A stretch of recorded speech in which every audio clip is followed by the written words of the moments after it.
تو بیوی اہل بیت میں ہوتی ہے. جو لوگ کہتے ہیں نا اہل بیت اہل بیت اہل بیت, تو اہل بیت سے محبت بہت ضروری. تو اہل بیت میں سب سے پہلے کون ہے؟ بیویاں. تو عجیب اہل بیت ہیں, حضرت علی ہیں اس میں, بس حضرت فاطمہ ہیں, حضرت عباس ہیں, یہ بھی یقیناً اہل بیت ہیں. لیکن امی عائشہ, بولو بھائی, وہ تو گھر والی. اہل بیت کا اردو میں ترجمہ پتہ کیا ہے؟ گھر والے. تو جب کوئی کہتا ہے نا میرے گھر والے, تو اس میں سب سے پہلے بیوی آتی ہے کہ نہیں آتی ہے؟ ابے آپ لوگ بولتے ہیں نا اپنے گھر والوں کے ساتھ آئیے گا, آپ بیوی کے ساتھ ہی نہیں گئے, پڑوسیوں کو لے گئے, تو اگلا بولے گا گھر والے کا تو مطلب سب سے پہلا کیا ہوتا ہے؟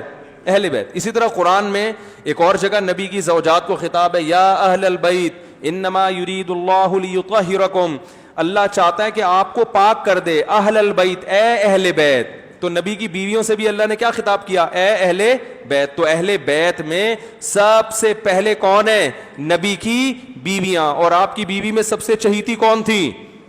امی عائشہ. تو اگر کوئی اہل بیت سے محبت کا دعویٰ کرتا ہے تو حضرت علی, حضرت حسن, حضرت حسین, حضرت عباس, یہ سب ہمارے جو ہے نا ایمان, ان سے محبت ہمارے ایمان کا جزو ہے. تو اسے جتنی محبت حضرت علی, حضرت حسن حسین رضی اللہ عنہم سے ہے, اتنی ہی محبت امی عائشہ سے ہونا ضروری. آپ کو امی عائشہ سے اتنی محبت تھی کہ ایک صحابی نے نبی صلی اللہ علیہ وسلم کی دعوت کی.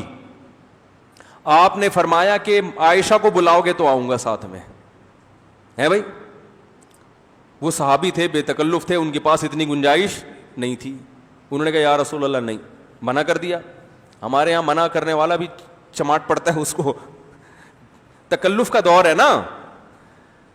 ارے دل میں کچھ اور ہے, زبان پہ کچھ اور ہے. تکلفات ہیں. صحابہ کے دور میں تکلف نہیں تھے, جو دل میں تھا وہی. وہ صحابی جانتے تھے کہ بھائی میں 2 کی دعوت افورڈ نہیں کر سکتا. انہوں نے خام خواہ یہ نہیں کہا نہیں آپ آئیں, آپ وائف کو بھی لے کر آئے. اب انسان چلا جائے اور دل میں آدمی کہہ رہا ہے یار مصیبت کھڑی کر دی, پوچھنا ہی مصیبت بن گیا میرے لیے. دل صاف تھے ان لوگوں کے, صاف کہہ دیا یا رسول اللہ یہ پیشکش قبول نہیں ہے. اللہ کے نبی نے بھی بتا دیا, پھر آپ کی دعوت قبول. بولو بھائی. تو نبی تو امت کے معلم تھے نا, بیوی کا ادب بھی سکھا رہے تھے. ادب سے مراد محبت, کہ بعض دفعہ انسان کو اپنی بیوی کے بارے میں تھوڑی غیرت بھی دکھانی پڑتی ہے کہ بھائی میری وائف کو بھی بلاؤ گے تو آؤں گا ورنہ جاؤ. تو بیوی کتنا خوش ہوگی یہ سن کے میرے میاں نے دعوت کیا کر دی, ٹھکرا دی. آج الٹا ہو رہا ہے, ابے تو نے بھابھی کو خام ہمیں بلا لیا یار. یہی ہوتا ہے. ابے یار ایک تھوڑا سا ریلیکس ہونے کا موقع ملا تھا یار, گھر میں بھی بھابھی کے ساتھ ہی بیٹھ کے کھانا کھاتے ہیں, اب تھوڑا سا ریلیکس تھا, ہم تھوڑا آؤٹنگ ہو جائے گی, بیٹھیں گے. تو نے بھابھی کو بھی دعوت دے دی, اب خود میں تو منع کر نہیں سکتا, اب تو خود ہی کوئی ٹوپی شوپی کرا دے. تو یہ تربیت بھی کرنی تھی نا نبی نے. تو آپ صلی اللہ علیہ وسلم نے فرمایا عائشہ کو بھی بلاؤ. تو فضائل سب صحابہ کے ہیں, سب اہل بیت ہمارے لیے قابل محبت. لیکن جیسے حضرت علی کی بات نرالی ہے بھائی, بے شک اس میں دو رائے نہیں ہو سکتی, تو امی عائشہ کی بات بھی کیا ہے, نرالی ہے. یہ انداز کسی اور زوجہ کے نصیب میں نہیں آیا. تو ان صحابی نے پھر کچھ دنوں بعد دوبارہ دعوت کی, یا رسول اللہ میرے گھر تشریف لائیں, کھانا کھائیں. آپ نے فرمایا عائشہ کو بھی بلاؤ. انہوں نے پھر منع کر دیا, بھائی اکیلے آ سکتے ہیں. تو فرمایا نہیں, قبول نہیں ہے. تیسری دفعہ پھر دعوت کی, آپ نے فرمایا عائشہ کو بھی بلاؤ.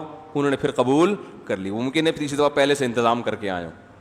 اہل بیت سے محبت میں امہات المومنین سے محبت, وہ اہل بیت کی محبت میں داخل ہے. اور ان میں سب سے زیادہ کس سے؟ امی عائشہ, اور پھر حضرت خدیجہ رضی اللہ تعالیٰ